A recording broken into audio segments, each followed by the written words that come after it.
Hello friends, welcome back to my channel dear knowledge. तो हम आज यहाँ बात करने वाले हैं BLLB का first question paper company law का, जो कि है 7th सेमेस्टर का कंपनी लॉ फर्स्ट पेपर। और यहाँ पे हमारे वैसा ही है जैसे इंग्लिश का था, सेक्शन ए, सेक्शन बी और सेक्शन सी। तो यहाँ पे हमारे सेक्शन ए में दिया है answer all 5 questions, each question carries 4 marks. तो यहाँ पे हमें 5 क्वेश्चंस दिए हुए हैं, जो कि मतलब 5 के 5 ही करने हैं। ईच क्वेश्चन 4 मार्क्स का होगा।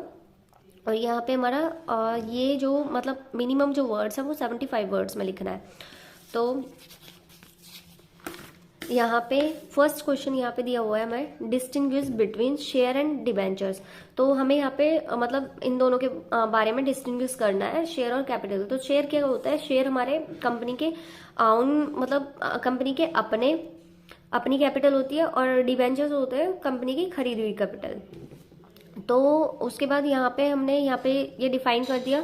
उसके बाद distinguish between memorandum of association and article of association. तो यहाँ पे हमें बताना है मतलब यहाँ पे भी हमें दोनों में डिफरेंस बताना है कि मेमोरेंडम ऑफ एसोसिएशन और आर्टिकल ऑफ एसोसिएशन क्या है। तो मेमोरेंडम ऑफ एसोसिएशन क्या होता है? मेमोरेंडम ऑफ एसोसिएशन दोनों के दोनों चार्टर ही होते हैं, मेमोरेंडम ऑफ एसोसिएशन और आर्टिकल ऑफ एसोसिएशन। तो मेमोरेंडम ऑफ एसोसिएशन में जो होता है ये होता है, यहाँ पे हम ये डिफाइन करता है स्कोप और ऑब्जेक्ट, कंपनी के स्कोप और ऑब्जेक्ट को। और AOA डिफाइन करता है उसके रूल्स को।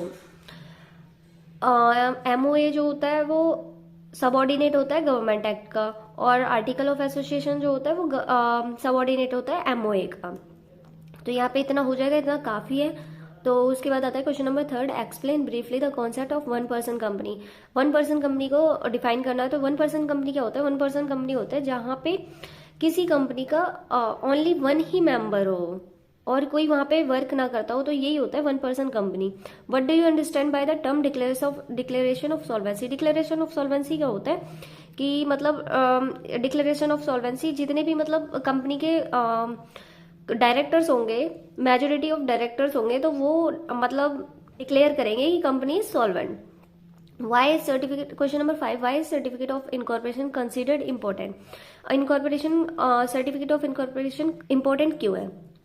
तो सर्टिफिकेट ऑफ इनकॉर्पोरेशन इसलिए इम्पोर्टेंट है क्योंकि अगर जैसे ही सर्टिफिकेट ऑफ इनकॉर्पोरेशन इश्यू हो जाता है तो उसके बाद ही कंपनी अपने बिजनेस को तुरंत बाद स्टार्ट कर सकती है। उसके बाद आता है section B, attempt any 2 questions out of the following 3 questions. Each question carries 10 marks. Short answer is required, not exceeding 200 words. तो यहाँ पे हमें 200 वर्ड से ज़्यादा नहीं करना है। और यहाँ पे हमें 3 क्वेश्चंस दिए होंगे जिसमें से हमें 2 करने हैं। 10 मार्क्स के क्वेश्चंस होंगे। तो ये CCS यूनिवर्सिटी है, तो आपको मतलब अच्छे से अच्छा लिखना है क्वेश्चन पेपर। क्वेश्चन मतलब आंसर जो होगा बहुत अच्छे से करना, बहुत डिटेल में करना है, क्योंकि वो मार्क्स नहीं देती। अगर आपको अच्छे मार्क्स चाहिए तो आपको डिटेलिंग करनी ही पड़ेगी। तो यहाँ पे हमें 2 क्वेश्चंस करने हैं, कोई भी इनमें से 2 कर लेना, जो भी आपको अच्छे से आता हो वही करना, क्योंकि अगर आपको जो अच्छे से नहीं आता है तो फालतू में उसके मार्क्स कटेंगे, तो उसमें कोई फायदा नहीं है। तो अगर आपको अच्छे मार्क्स चाहिए तो आपको जो बहुत अच्छे से पेपर आता है। और सबसे पहले एक चीज़ और ध्यान रखेंगे हम कि सबसे पहले आप सेक्शन सी को अटेम्प्ट करें, क्योंकि सेक्शन सी अगर आप पहले अटेम्प्ट करेंगे 20 मार्क्स के क्वेश्चन होते हैं, और जिसमें हमें 3 करने होते हैं, मीन्स 60 मार्क्स।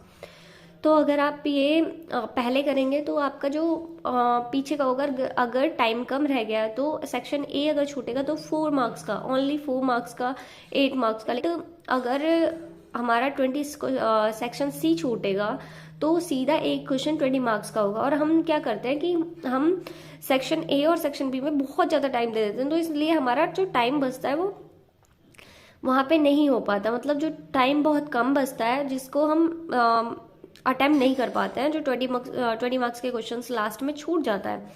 तो सबसे पहले अटेम्प्ट करें सेक्शन सी। तो यहाँ पे हमें सेक्शन बी का 6 question, what is winding up what is winding up? Winding up क्या होता है? वाइंडिंग अप मतलब किसी भी कंपनी का बंद हो जाना, है ना। तो व्हेन कंपनी, ये हमें डिटेलिंग में करना है। When can company be wound up the tribunal?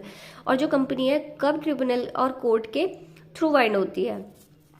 उसके बाद 7, define prospectus, what are the remedies for misrepresentation is prospectus? तो यहाँ पे हमें प्रोस्पेक्टस को वो करना है, डिफाइन करना है, और रेमेडीज बतानी है प्रोस्पेक्टस की।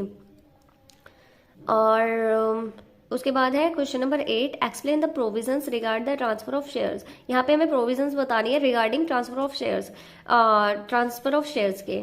ओके, तो ये आपने पढ़ी होंगी तो आप कर लेना। Section C, long answer type questions. तो यहाँ पे हमें 5 क्वेश्चंस दिए होते हैं जिसमें से हमें 3 क्वेश्चंस करने हैं। तो ईच क्वेश्चंस होता है 20 मार्क्स का। यहाँ पे हमें कम से कम 6 पेजेस लिखने हैं, 6 पेजेस का 1 क्वेश्चन होना चाहिए। तो यहाँ पे हमें explain the doctrine of ultra vires at length. यहाँ पे हमें डॉक्ट्रिन ऑफ अल्ट्रावायरस को लेंथ में एक्सप्लेन करना है। अल्ट्रावायरस क्या होता है? Beyond the power. कोई भी कंपनी और कॉर्पोरेट मतलब कॉर्पोरेट बॉडी जो है वो स्कोप के बाहर जाकर काम करना करेगी, तो उसी को बोलते हैं ultra vires. Who are promoters, question number 10, who are promoters explain that positive position vice versa the company. Promoters कौन होते हैं? जो कि मतलब कंपनी के करंट अफेयर्स को कंट्रोल करते हैं। किसी भी कंपनी के करंट अफेयर्स जो मतलब अफेयर्स जो होते हैं डायरेक्टली और इनडायरेक्टली कंट्रोल करते हैं। तो उसके बाद हमें explain that position vice versa the company. उसके बाद पोजीशन एक्सप्लेन करनी है कंपनी में, इनकी प्रोमोटर्स की क्या पोजीशन होती है। Question number 11, explain the concept of mismanagement and operation with examples. तो यहाँ पे हमें मिसमैनेजमेंट को कंसेप्ट ऑफ मिसमैनेजमेंट करना है। उसके बाद ऑपरेशन मीन्स अत्याचार विद एग्जाम्पल्स, और इनके एग्जाम्पल्स भी देने हैं। What is the legal position of directors in a company. यहाँ पे हमें बताना है कि लीगल पोजीशन, डायरेक्टर की लीगल पोजीशन कंपनी में। उसके बाद यहाँ पे डायरेक्टर की ड्यूटीज लिख देनी है, ड्यूटीज को डिफाइन कर देना तो और भी अच्छा लगेगा। उसके बाद question number 13, describe the duties of court to protect the interest of creditors and shareholders. यहाँ पे हमें कोर्ट की ड्यूटीज सारी की सारी डिफाइन करनी है जो कि मतलब प्रोटेक्ट करती है क्रेडिटर्स और शेयर होल्डर के इंटरेस्ट को। ओके, तो यहाँ पे हमारा ये क्वेश्चन नंबर मतलब पूरा कंपनी लॉ का क्वेश्चन पेपर खत्म होता है। तो अगर आपको और भी पेपर्स चाहिए तो आप मेरे को कमेंट कर सकते हैं, मैं सारे के सारे पेपर्स आपको डिफाइन करूंगी। इस वीडियो को यहीं ख़त्म करते हैं और मिलते हैं नेक्स्ट वीडियो में। तब तक के लिए टेक केयर, बाय बाय।